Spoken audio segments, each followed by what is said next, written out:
Daddy ఇందా అక్కొంచెం అక్క అక్క కూర్చోండి, ఇక్కడ ఆడుతుంది. దాన్ని బట్టి మనం యూత్ మీటింగ్ కండక్ట్ చేసుకొని దాదాపు ఒక నెల అవుతుందేమో మనకున్న బిజీ షెడ్యూల్ బట్టి. బిజీ షెడ్యూల్ కాదు, అందరూ ఎక్కడ కాకపోవడం బట్టి మనం కండక్ట్ చేసుకోలేకపోయాం. కానీ మనం ప్రార్థిస్తే ఖచ్చితంగా మంచి గుంపే వస్తుంది. నేను ఎప్పుడో నమ్ముతాను, 100 మంది ఉండే కంటే 100 మంది మనకు తెలుసు కదా, పొళ్ళు అంటాం. 100 మంది 100 బస్తాలు పొళ్ళు కంటే ఒక 3 బస్తాలు ధాన్యం ఉన్నప్పటికీ దాంతో శ్రేష్టమైంది. మనం మందిరాలకు వచ్చి దేవుని యొక్క ఆజ్ఞలు పాటించకుండా, దేవుని యొక్క ప్రేమను చూపించకుండా, దేవుని యొక్క నీతికి లోబడకుండా, వాక్యానికి లోబడకుండా 100 మంది వచ్చి మందిరం నిండిపోయే కంటే ఖచ్చితంగా 3 4 దేవుని పట్ల ఆకర్షితులయ్యి దేవుని యొక్క నెరవేర్చేవారు, దేవుని వాక్యాన్ని భయపడేవారు, ఖచ్చితంగా వాళ్ళు పరలోక రాజ్యాన్ని చేరేవారు 3 ఉన్నప్పటికీ శ్రేష్టమైంది. అంటే నేను 3 ఉన్నామని అనట్లేదు, కానీ ఆ రీతిగా మనం పొల్లు వల్ల కొట్టివేయబడినట్టు కాకుండా ఆ గింజల వల్లే మనం ఉండాలని నేను కోరుకుంటున్నాను. అందుని బట్టి ఏంటంటే, మనం మందిరానికి వస్తున్నామంటే we have a great purpose. అంటే మనకొక ప్రతి వారికి ఒక గోల్ అంటూ ఉంది. దేవుని నమ్ముకున్నాం కదా, ఊరికే మందిరానికి వస్తున్నాం కదా, ఇది ఒక ఆనవాయితీగా వర్షం చేసుకోవడం, యూత్ మీటింగ్ లేదా సండే స్కూల్ మీటింగ్ అంతా ఒక రకమైనటువంటి ఆనవాయితీగా చేస్తే ఉపయోగమే ఉండదు. కానీ మనం దేవుని వాక్యాన్ని వింటున్నామంటే కొంచెమైనా మనం రెక్టిఫై చేసుకునేటట్టు కానీ, లేదా దేవుడు మనతో మాట్లాడుతున్నాడు కాబట్టి మనం ఖచ్చితంగా లోబడాలి. ఇలా ఉన్నట్లయితే అది మనందరికీ కూడా అది ఆశీర్వాదంగా ఉంటుంది. మీకు తెలుసు, నాకు తెలుసు, మన జీవితంలో అనేకమైన వేలు దేవుడు చేసి ఉన్నాడు. మనం వెనక్కి తిరిగి చూస్తే మన జీవితాలు యాపాటివి, మన మానవ జీవితాలు అంటే నీటి బుడగ లాంటివి అనమాట. అవి చిన్న కదలికి వచ్చిన చిన్న సుడి గాలి, చల్లని గాలి వచ్చినా కూడా అవి పేలిపోయి ఎంతలో పుట్టి అంతలో మాయమైపోయినటువంటి అలాంటి జీవితాలు మనకి. అయినప్పటికీ మనం ఈ రోజు నివసించి దేవుని ఆరాధిస్తున్నాం అంటే కేవలం ఆయన చేసిన కృప మాత్రమే. ఆయన నేను ఒక్క నిమిషం విడిచిపెట్టినా మనం ఈ లోకంలో ఈ రోజు ఇక్కడ ఉండేవారు కాదు. అందుబట్టి అంటే సన్నిధిలో ఉన్న ప్రతిసారి కూడా దైవికంగా ఉంటూ జాగ్రత్తమైన ప్రవర్తన కలిగి ఏంటి అల్లరితో కూడిన మాటలు కాకుండా వెకిలి చేష్టలు లేకుండా ఉండాలని దేవుని కోరుతున్నాను. ఎందుకంటే ఇది దేవుని సంఘం. అది వర్షిప్ నడుస్తున్నప్పటికీ కానీ, దేవుడు పాస్టర్ గారు మాట్లాడుతున్నప్పుడే కానీ, ఎవరూ లేనప్పుడు కానీ దీని యొక్క ప్రసన్నత ఇక్కడ మారదు. దీనికి ఉన్నటువంటి శ్రేష్టమైనటువంటి ప్రాముఖ్యత ఎప్పుడు మారదు. సో మనం ఏం చేస్తామంటే, వన్స్ మన గేట్ లోపలికి వచ్చిన తర్వాత ఖచ్చితంగా జాగ్రత్తగా ఉండాల్సిన అవసరం ఉంటుందండి. ఇది నేను మీకు చెప్పాలంటే దేవుడు మాట్లాడుతూ చెప్తున్నాను. ఈరోజు మనతో దేవుడు మాట్లాడే విషయం ఏంటంటే, మనం అనేక సార్లు ప్రార్థన చేస్తూ ఉంటాం. చేస్తారు కదండి. క్రైస్తవుడి యొక్క ఆయుధం ఏంటంటే ప్రార్థన. ఖచ్చితంగా దేవునితో కమ్యూనికేట్ కావాలంటే, దేవుని యొక్క మన బాధలు ఆయన చెప్పుకోవాలన్నా, మన సంతోషాలు ఆయన చెప్పుకోవాలన్నా కనెక్టివిటీ అనేది ప్రార్థన ఒకటే. అలాంటి ప్రార్థన చేస్తుంటాం చాలామంది ఎన్నోసార్లు. అయితే అందరికీ సమాధానం దొరుకుతుందంటే చెప్పలేం. 100% అందరికీ దొరకదు. మనం కూడా అనుభవించుంటాం. ఒక్కొక్కసారి ఇది మాకు కావాలి, ఇదే కావాలి, ఇది మాత్రమే చూపించు, ఈ ఉద్యోగం మాత్రమే చూపించు, లేదా ఈమె నాకు పార్ట్నర్గా కావాలి, ఈయనే నాకు పార్ట్నర్గా కావాలని మనం అనేకసార్లు ప్రార్థించినప్పుడు దేవుడు ఇవ్వడు. ఎందుకంటే నీ యొక్క ఉద్దేశం వేరు, నీ యొక్క తలంపులు వేరు, దేవుని ప్రణాళికలో ఉన్న తలంపులు వేరు. అలా కాకుండా మనం చిన్న చిన్న సుఖాలకి లేదా దేవుని వాక్యాన్ని, దేవుని చిత్తాన్ని విడిచిపెట్టేసి మన సొంత నిర్ణయం తీసుకుంటే ఖచ్చితంగా వాళ్ళ జీవితంలో అనేక ఇబ్బందులు పడుతూ ఉంటాయి. ఎందుకంటే ఏదైనప్పటికీ కూడా దేవుని నీతి నెరవేరుతుంది తప్ప నీ యొక్క నీతి ఎప్పటికీ కూడా నెరవేరుతుంది. అది ఏ క్షణంలో ఏ సందర్భమైనా. అయితే అనేక సార్లు ప్రార్థన చేసినప్పుడు మనం మాట్లాడుతాం అంటే సమాధానం దొరకదు. సమాధానం మనకు ప్రార్థనకు దొరకదు. మనం ఎన్నిసార్లు ప్రార్థన చేసినా నాకు దేవుడు సమాధానం ఇవ్వట్లేదు, లేదా దేవుడు నాకు ప్రార్థించినా నా మొర వినట్లేదు అన్నట్టుగా అంటారు. నేను చెప్పినట్టుగా మీరు ప్రార్థన చేసి చూడండి, ఖచ్చితంగా మనం మన జీవితంలో ప్రార్థనకి సమాధానం ఖచ్చితంగా పొందగలం. ఈరోజు మీరు చూసినట్లయితే కమ్యూనికేషన్ తెలుసు కదా, ఒకరితో ఒకరు సంబంధాలు, బాంధవ్యాలు కలిగి ఉండడం, లేదా ఒకరితో ఒకరు మాట్లాడుకుంటూ మన యొక్క రిలేషన్షిప్ని మెయింటైన్ చేయడం ఎలా ఉంటుంది. మనకి ఫర్ ఎగ్జాంపుల్ వాట్సాప్లో చాట్ చేస్తుంటాం, ఫేస్బుక్ మెసెంజర్లో చాట్ చేస్తుంటాం. ఎప్పుడు నువ్వే చేస్తూ ఉంటావా ఆ చాట్స్, ఆ మెసేజెస్? ఎదుటి వారి నుంచి కూడా ఎక్స్పెక్ట్ చేస్తూ ఉంటావా? నీతో ఒక వ్యక్తితో సహవాసం కలిగినప్పుడు, ఒక వ్యక్తితో ఫ్రెండ్షిప్ కలిగినప్పుడు, ఒక వ్యక్తితో మనం ఒక బాంధవ్యాన్ని కావాలనుకున్నప్పుడు, ఫ్రెండ్షిప్ ఐదరు రిలేటివ్ ఇద్దరు ఒక బాస్ అండ్ ఎంప్లాయీ రిలేషన్ ఉన్నప్పుడు ఖచ్చితంగా మనం ఇటు నుంచి మనం మెసేజ్ చేసేటప్పుడు వాళ్ళ తరఫున కూడా రిప్లై ఎక్స్పెక్ట్ చేస్తాం. అవునా కదండి? ఎదుటివారు రిప్లై ఇవ్వకుండా మనం ఎన్నిసార్లు మెసేజ్ చేసి రోజులు నిండిపోయినప్పుడు కూడా అది వ్యర్థమే. అయితే ఈ రోజుల్లో చాలా మంది అటించి వారు రిప్లై లేనప్పటికీ కూడా ఇటు నుంచి అనేక పోరాటాలు చేస్తుంటారు. ఆ విషయం పక్కన పెడితే మన దేవుడైన యేసుక్రీస్తు వారు కూడా అదే మాట్లాడుతున్నాడు. ఏమంటుందంటే ఆయన కమ్యూనికేషన్ గురించి, మీరు నాకు మొరపెట్టడి, నేను ప్రత్యుత్తరం ఇస్తాను. నీ ఫ్రెండ్ వల్లే, నీ గ్రూప్ వల్లే, లేదా నీ యొక్క బాస్ వల్లే నువ్వు ఎన్నోసార్లు మొరపెడుతున్నా ఆయన సమాధానం ఇవ్వడేమో కానీ ఈ భూమి మీద ఉన్నటువంటి నీకు కలిగినటువంటి బంధువులు, బాంధవ్యాలు, ఆఫీసర్లు, కానీ మన దేవుడే యేసుక్రీస్తు ఏం మాట్లాడుతాడంటే నువ్వు నాకు మొరపెట్టు, నేను ఖచ్చితంగా ప్రత్యుత్తరం ఇచ్చాను మాట్లాడుతున్నాను దేవుడు. అంటే నువ్వు మొరపెడితే ఆయన వింటాడటండి, ఆయన వింటాడని మాట్లాడుతున్నాడు. అంతేగాని నువ్వు ఎన్నిసార్లు మొరపెట్టిన భూమి మీద మనుషుల వల్ల నేను పెడచని పెట్టి అలక్ష్యం చెయ్యను, కానీ ఖచ్చితంగా నీ యొక్క మొర నేను వింటాను దేవుడు మాట్లాడు. అందువల్ల ఏంటంటే భూమి మీద అనేక మందితో మనం చాటింగ్ చేస్తూ ఆ బంధాల్లో చిక్కుపోయి అవతల వారికి ఇష్టం లేనప్పటికీ ఏమండి మనం చేస్తున్న పనులు కానీ మనం చేస్తున్న కార్యక్రమాలు కానీ అవతల వారికి ఇష్టం లేనప్పటికీ కూడా మన యొక్క ఆలోచనని, మన యొక్క అభిప్రాయాలు వారి మీద ఇనిషియేట్ చేయడానికి వారిని పదే మనం ప్రేరేపిస్తూ ఉంటాం. కానీ దేవుడు అలా మాట్లాడలేదు. కానీ నీవు నాకు మొరపెడితే నేను ప్రత్యుత్తరం ఇస్తాను దేవుడు స్పష్టంగా మాట్లాడుతున్నాడు. మీరు ఒకసారి చూడండి, ఆదికాండం 17:18 దేవుడు అబ్రహాముకు చేయదలిసినటువంటి ఏ కార్యము కూడా నేను దాచదనా,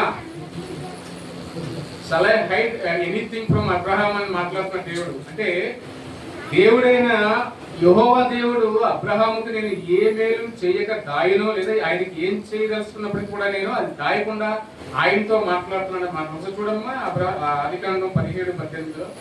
అబ్రహాము ఇష్మాయేలు నీ సన్నిధిని బ్రతికనిమ్మని అనుగ్రహించమని దేవునితో చెప్పగా దేవుడు నీ భార్య అయిన 18:17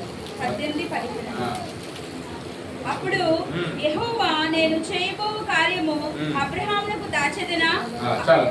దేవుడు ఏమంటాడంటే యెహోవా దేవుడు అబ్రహాముకు చేయదలిసింది ఏదైనా దాయనని మాట్లాడుతున్నాడు. మన ఫర్ ఎగ్జాంపుల్ మనం ఒక కంపెనీలోనో లేదా ఒక ఆఫీసులో పనిచేస్తున్నప్పుడు, ఒక యజమాని దగ్గర పనిచేస్తున్నప్పుడు ఆ యాజమాని తర్వాత చేసే బిజినెస్ గురించి కానీ, ఆ యాజమానికి వచ్చే లాభాల గురించి కానీ, ఆ యాజమాని జరుగుతున్న ప్రాజెక్టులు కానీ మన ఎంప్లాయీస్ గా ఉన్న మనతో మాట్లాడతారంటే ఖచ్చితంగా మాట్లాడు. నీకు జీతం ఇస్తాడు, నీకు ఒక వర్క్ ఎంగేజ్ చేస్తాడు, లేదా నీకు ఒక టాస్క్ ఇస్తాడు, అది ఫినిష్ చేయమని చెప్తాడు తప్ప ఈ ప్రాజెక్ట్ చేస్తే నాకు ఇంత లాభం అవుతుందనో, లేదా మనం అందరం కలిపి నెక్స్ట్ ప్రాజెక్ట్ చేద్దామో, లేదా ఆయనకి ఎంత మిగులుతుందనో, నీకు ఏ విషయం కూడా ఆయన నీ ముందు ఉంచడానికి ఇష్టపడదు. ఎందుకంటే అది ఆయన సొంత విషయం, ఓన్లీ ఎంప్లాయీ మాత్రమే.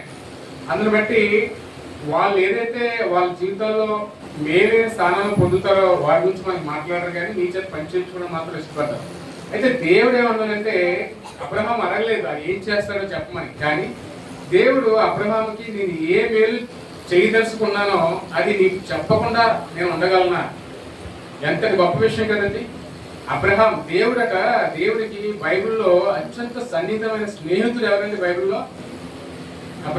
అబ్రహాముని దేవుడు మాట్లాడతాడు, నువ్వు నా స్నేహితుడిగా ముందు అని మాట్లాడుతున్నాడు. అంటే ఆయనకి హృదయాంతరమైన స్నేహితుడిగా దేవుడు మనల్ని అబ్రహాం చూపిస్తున్నాడు. అయితే దేవునికి ఏ మేలు లేదు, ఏ విషయం కూడా ఆయనకి అడ్డంగా లేవు. నేను ఏ విషయాన్ని మీతో మాట్లాడడానికి ఇష్టపడతాను అంటే వారికి ఉన్నటువంటి ఫ్రెండ్షిప్ కానీ, కమ్యూనికేషన్ కానీ అలా ఉంటాయి అన్నమాట. అనేకసార్లు మనం భూమి మీద ఫ్రెండ్షిప్లు ఎలా ఉంటాయంటే వారి ఎదుటివారి అవసరాలు తీర్చుకోవడానికి మాత్రమే నీతో ఫ్రెండ్షిప్ చేస్తారు. గమనించండి, ఎదుటివారి అవసరాలు తీర్చుకోవడానికి నీతో ఫ్రెండ్షిప్ చేస్తారు, కానీ నిజమైన ఫ్రెండ్షిప్ వారిలో ఉండదండి. ఎందుకంటే నీతో ఫ్రెండ్షిప్ చేస్తే నీ దగ్గర ఏదైనా ఎక్స్పెక్ట్ చేస్తారు తప్ప అది హృదయానుసారమైన ఫ్రెండ్షిప్ అయితే ఒక దేవుని బిడ్డలుగా మనలో ఉంటే ఉండొచ్చు. కానీ ఈ భూమి మీద మీరు ఈ లోకలోపల ఎవరితో ఫ్రెండ్షిప్ చేద్దామని ప్రయాసపడినా ఏమంటే ఖచ్చితంగా వారి నుంచి మీకు ఎప్పుడొకప్పుడు అవమానం ఎదురవుతుంది తప్ప నిజమైన స్నేహం మనం భూమి మీద పొందలేము. అది ఎలా ఉంటాయంటే మా ఇంటికి వస్తే ఏం చేస్తావు, మీ ఇంటికి వస్తే ఏమి ఇస్తారు, అనే ధోరణిలోనే మనకు ఉన్నటువంటి రిలేషన్స్ కానీ ఫ్రెండ్షిప్ కానీ ఉంటాయి. కానీ దేవుడైతే అబ్రహాంని తన సొంత స్నేహితుడిగా చూపిస్తున్నారండి. మనం దేవుని స్నేహితులుగా ఉండాలంటే ఎలా ఉంటుందంటే ఎప్పుడు కూడా దేవునికి నీతి పరులట. యోహాను చూడము, యోహాను 14:15లో, యోహాను 15:14లో నా స్నేహితులైన వారట ఆయనకి చూడమ్మా. యోహాను 15:14 నేను మీకు ఆజ్ఞాపించిన వాటిని చేసిన యెడల మీరు నాకు స్నేహితులై ఉందురు. చాలు. దేవుడట తన ఆజ్ఞలు గైకొన్న వారిని, ఎవరండి? తన ఆజ్ఞలను, తన ఉపదేశాన్ని, తన వాక్యాన్ని గైకొని దాని ప్రకారం నడుచుకున్న వారు మాత్రమే ఆయనకి స్నేహితులుగా ఉంటారండి.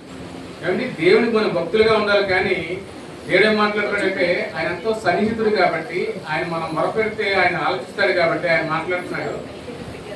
నీవు ఎప్పుడైతే నా మాటలు వింటావో అప్పుడు నువ్వు వెంటనే ఆయన స్నేహితుడు అయిపోతాడు. కానీ దేవుడు స్నేహితుడిగా ఉంటే మనకి ఏమైనా కొదువే ఉంటుందా?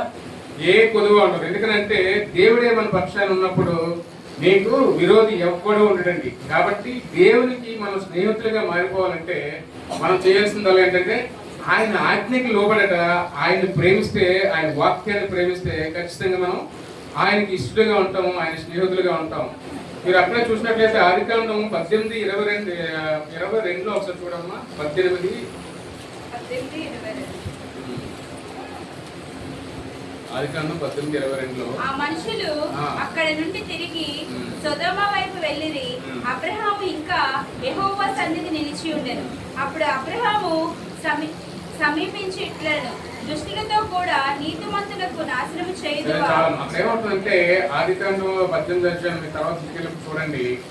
అబ్రహాం అట దేవునితో ఎక్కువ కాలం నిలిచి ఉంటాడండి. జనరల్గా మనం ఏం చేస్తుంటే చర్చ అయిపోగానే, లేదా చర్చ అవుతుండగానే మనం ఏదో పనులు పురమాయించుకొని ఎప్పుడు ఫినిష్ చేస్తారా అని వాచ్ వైపు చూస్తూ ఎప్పుడు ఆమె చెప్తారని చూసిన రోజులు ఉంటాయి. కానీ అబ్రహాం అట దేవుని సన్నిధిలో నిలిచి ఉండడానికి ఇష్టపడుతున్నాడట. ఏమండి? నిలిచి ఉండి ఆయన స్నేహితులతో గడపడానికి ఇష్టపడుతున్నాడట. అక్కడ మీరు చూసినట్లయితే దేవుడు సొదొమ గొమొర్రా వాళ్ళకు ఉన్నటువంటి ఆ పట్టణాలను నాశనం చేయాలని అనుకున్నప్పుడు ఆ సొదొమ గొమొర్రా పట్టణాల్లో ఎవరు నిలుస్తున్నారండి? పచ్చని దానిగా ఎంచుకున్నట్లయితే తన తమ్ముడైనటువంటి లోతు అక్కడ ఉండడానికి ఇష్టపడుతూ ఉంటాడు. అయితే ఇతనుకున్న ప్రేమను బట్టి, తన తమ్ముడు కదండి, తనకున్న ప్రేమను బట్టి దేవుడు తనతో మాట్లాడినప్పుడు ఈ ప్రాంతాన్ని నేను నాశనం చేయబోతున్నానని మాట్లాడినప్పుడట ఆయన ప్రాధేయపడుతూ తన స్నేహితులైన యెహోవాతో మాట్లాడుతూ ఉంటాడట. ఎలా అంటే ఈ పట్టణంలో, ఈ ప్రాంతంలో కనీసం 50 మంది ఉన్నా సరే నీవు ఈ పట్టణాన్ని నాశనం చేయకుండా ఉంటావా అని అడుగుతాడట. కనీసం 50 మంది. తర్వాత సరే 50 మంది కానీ మళ్ళీ తన డౌట్ వస్తుంది అబ్రహాం గారికి. 50 మంది కాదు కానీ కనీసం 40 మంది ఉంటే ఈ పట్టణాన్ని నాశనం చేయకుండా ఉంటాయి. ఎందుకంటే ఒక నీతిమంతుల్ని నాశనం చేయడం, దుర్మార్గులను బట్టి 100 మంది దుర్మార్గులు ఉన్నారని ఒక నీతిమంతులు కూడా నాశనం చేయకూడదని చెప్పి అది ఒక నానుడిగా ఉంది, లేదా దేవునికి అది విరోధమైన మాట. అప్పుడు మన ఇండియన్ లాస్ లో కూడా అదే రాయబడుతుందండి. 100 మంది దోషులు తప్పించుకున్న పర్లేదు కానీ ఒక నిర్దోషి కూడా ఆ యొక్క లాస్ ను బట్టి పనిష్ అవ్వకూడదు, ఆయన శిక్ష పొందకూడదు అని చెప్పి ఇండియన్ లాలో కూడా ఉంటుంది. అందుని బట్టి అబ్రహాం మాట్లాడుతూ ఉంటాడు, ప్రభువా ఈ పట్టణంలో కనీసం 40 మంది కాదు కదా 30 మంది ఉన్నప్పటికీ కూడా ఈ ప్రాంతాన్ని నాశనం చేయకుండా ఉంటామని మాట్లాడు. అలా చివరికి బేరం ఆడి 10 మందికి వస్తుంది. అయితే దేవుని యొక్క ప్రార్థన లేదా ఆయన యొక్క ఆ ఇష్టాన్ని గమనించిన యెహోవా దేవుడు ఏం చేస్తాడంటే అక్కడ మీరు చూడండి 19 ఆదికాండం 19:15-16 చూస్తే వారిని వెలుపలికి తీసుకుని వచ్చిన తరువాత ఆయన నీ ప్రాణము రక్షించుకున్నట్లు పారిపోము, నీవు వెనుకకు చూడకము, ఈ మైదానంలో ఎక్కడ నిలువక నీవు నశించిపోకుండా ఆ పర్వతముకు పారిపోమని చెప్పగా లోతు, ప్రభువా అలాగు కాదు, ఇదిగో నీ కటాక్షము నీ దాసుని మీద వచ్చినది, నా ప్రాణము రక్షించడం వల్ల నీవు నా ఎడ్ల కనపరిచిన నీ కృప కనపరిచితిని.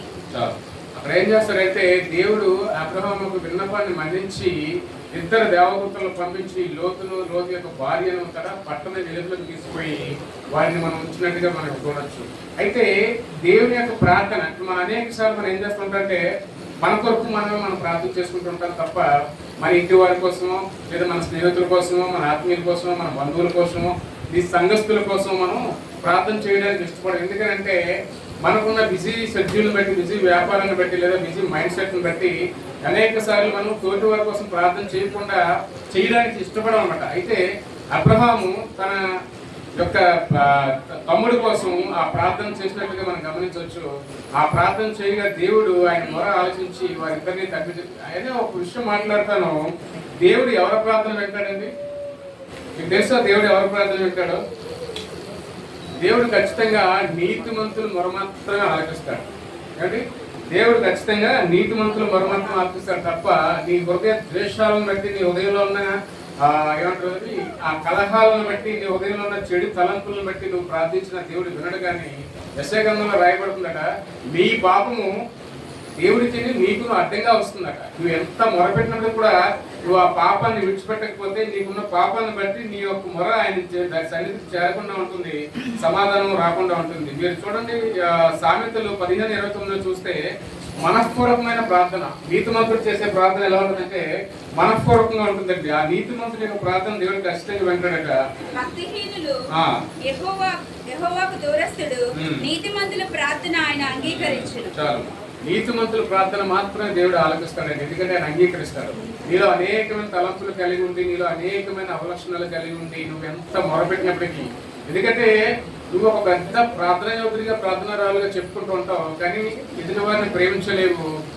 ఎదుటి వారిని పక్కన పెడితే నీ సొంత తోబుట్టువులు కానీ, నీ సొంత భార్య భర్తను కూడా మనం అనేక సార్లు ప్రేమించలేము. ఎందుకంటే మనకి వారి పట్ల కన్సర్న్ ఉండదన్నమాట. అసలు మినిమం దాన్ని ఏమంటారు, జాలి దయ కూడా ఉండకుండా అనేక సార్లు మనం ప్రవర్తిస్తూ ఉంటాం. అటు వారట ఎంత రోధించినప్పటికీ, నువ్వు భూమి మీద ఎంత ప్రార్థన యోధులుగా చెప్పుకున్నప్పటికీ కూడా నీ ప్రార్థన ఆయన ఆలోచించలేదు. ఎందుకంటే నీ యొక్క పాపం ఏదైతే ఉందో అది దేవునికి నీకు అడ్డంకిగా మారి ఆయన నీ యొక్క సన్నిధి, నీ మొర ఆయన సన్నిధి చేరకుండా ఉంటుందట. అలా చూసినట్లయితే అబ్రహాం గారు దేవునికి అసన్నిహితంగా మెలుగుతూ, దేవుడట తనకు చేయవలసిన ఏ కార్యాన్ని దాయకుండా అబ్రహాంతో ప్రతి విషయం మాట్లాడేంత గొప్ప స్నేహం కలిగి ఉండేటండి. అంటే తర్వాత మాట్లాడితే యోబు గారి విషయంలో తన స్నేహితులు చేసినటువంటి ఒక దృశ్యమైనటువంటి ప్రవర్తన కానీ, వాళ్ళ యొక్క ఆలోచన కానీ, ఆ ఆలోచన తీరుని బట్టి దేవుని యొక్క కోపం వారి మీద రగిలించబడినట్టుగా మనం చూడొచ్చు. యోబు గ్రంథం చూడండి 42:7 అసలు యోబు స్నేహితులు ఎవరంటే చెప్పండి ఒకసారి. యోబు స్నేహితులు 3 ఉంటారు. Anybody please. అమ్మా ఎలీఫజు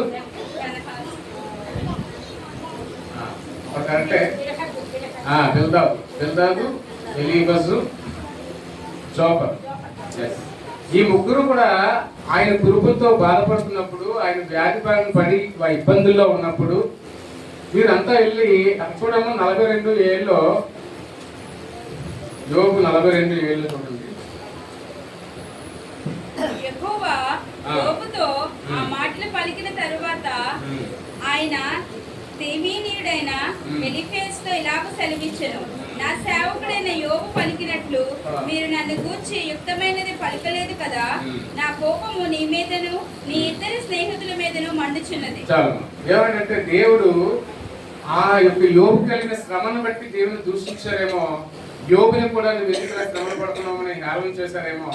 ఆ యొక్క స్నేహితులను బట్టక ఏం మాట్లాడుతుంటే దేవుడు ఆయన యొక్క కోపం ఆ ఎలీఫస్ మీదకి, తన ఇద్దరి స్నేహితులైన బిల్దాదు, జోఫర్ మీదకి వచ్చినట్లుగా మాట్లాడుతారు. చాలా మంది ఈ భూమి స్నేహితులుగా ఉంటారు కదండి, వాళ్ళు చేసే స్నేహం ఎలా ఉంటుందంటే ఎన్నోకి సార్లు మీరు నవేడేస్ చాలా ఫ్రెండ్షిప్ మీటింగ్ లో మీరు చూసినట్లయితే ఏ ఒక్కరు కూడా వాడి జీవితానికి పనికొచ్చే సలహా కానీ, వాడి జీవితానికి పనికొచ్చే ఒక మంచి విషయం చెప్పడానికి ఇష్టపడరు. కానీ మేము మన స్కిట్ కూడా మనం వేసుకున్నాం. అలాగా ఎంతసేపు ఒక విగిలి చేష్టలతో, లేదా దాన్ని ఏమంటారు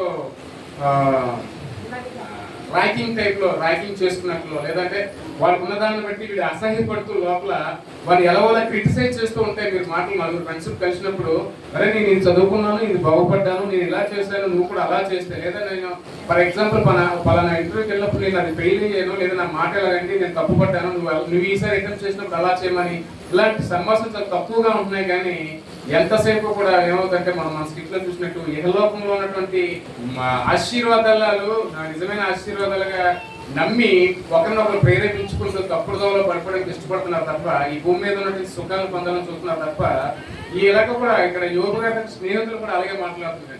ఎప్పుడు కూడా మీ మాట, ఇప్పుడు స్నేహితుల మాట ఎప్పుడు మనం నమ్మడానికి వీలు లేదండి. ఎందుకంటే వాడు నిజమైన స్నేహితుడే కాదా అనేది నీకు తెలుసుకోవాలి. ఎందుకంటే నీ స్నేహితుడు ఎలా అంటాడో నిన్ను బట్టే ఉంటుంది, లేదా నువ్వు ఎలా అంటాడో నీ ఫ్రెండ్ని బట్టి నేను చెప్పగలుగుతాను.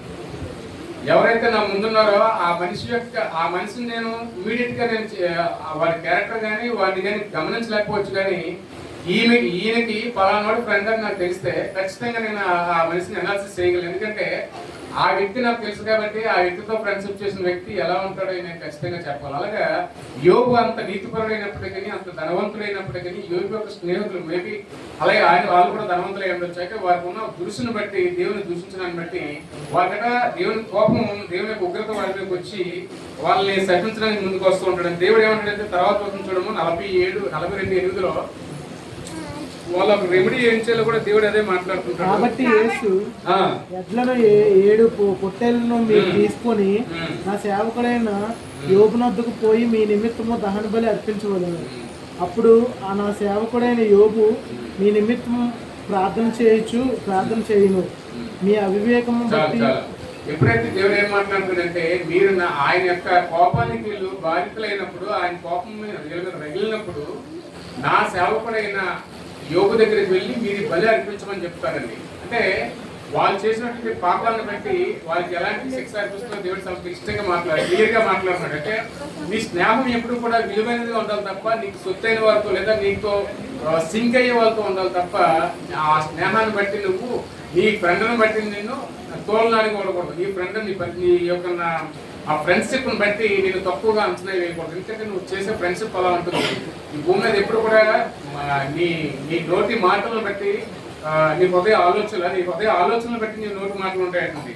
అనేక సార్లు మనం బయటికి మాట్లాడుతుంటాం కానీ ఆ మాటలు నిజం కాదు. నీ హృదయంలో ఒకటి ఆలోచిస్తూ ఉంటావు కానీ బయటకు ఒకటి మాట్లాడుతుంటావు. అందుకని దేవుడు స్పష్టంగా మాట్లాడుతున్నాడట. ఒకసారి చూడమో కీర్తన 19:14 నీ నోటి మాటలను మీ హృదయ ధ్యానము యెహోవా దృష్టికి అంగీకారంగా ఉండవలనట. చూడమ్మా ఒకసారి కీర్తన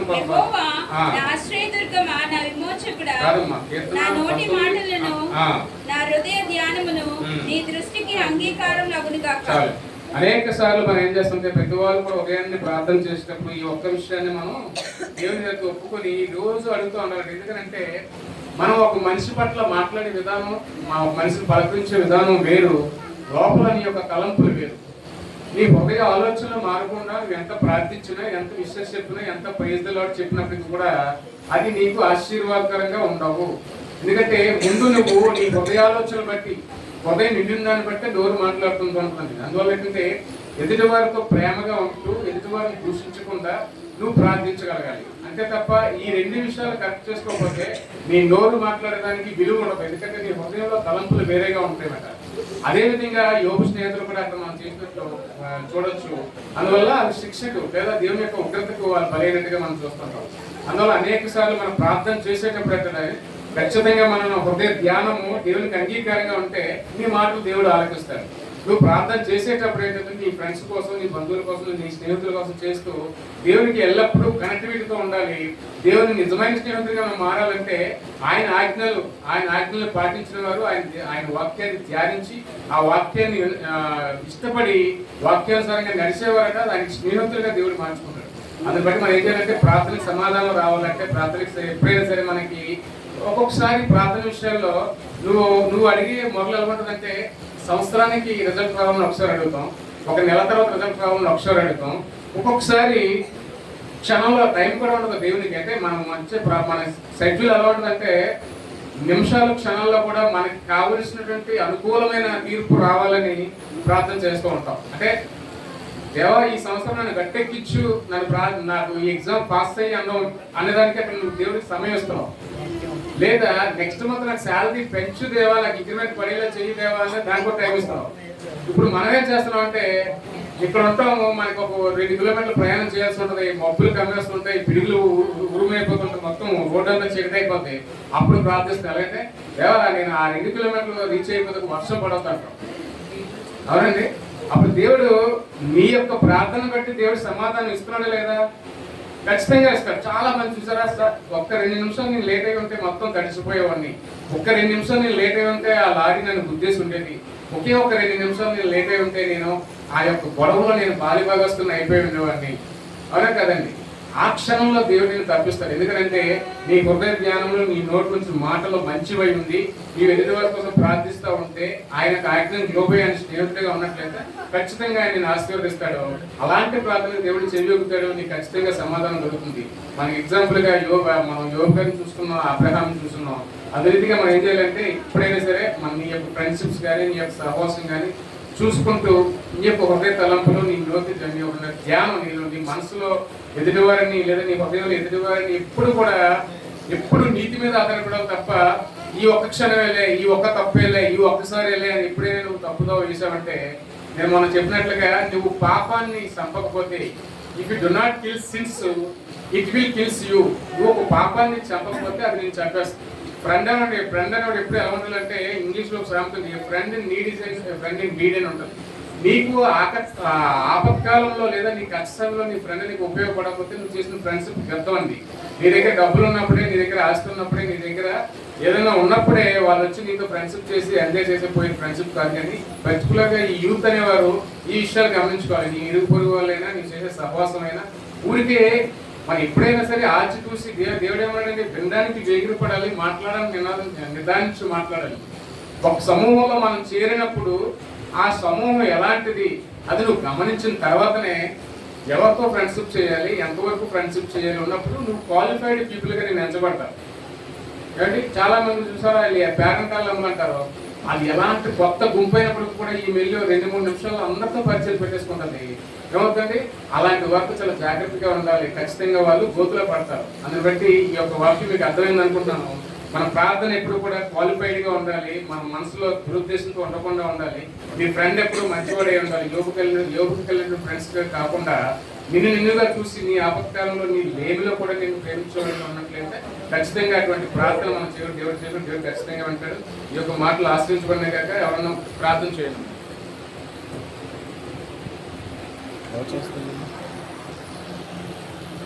ఆ పన్నుకి ఇలా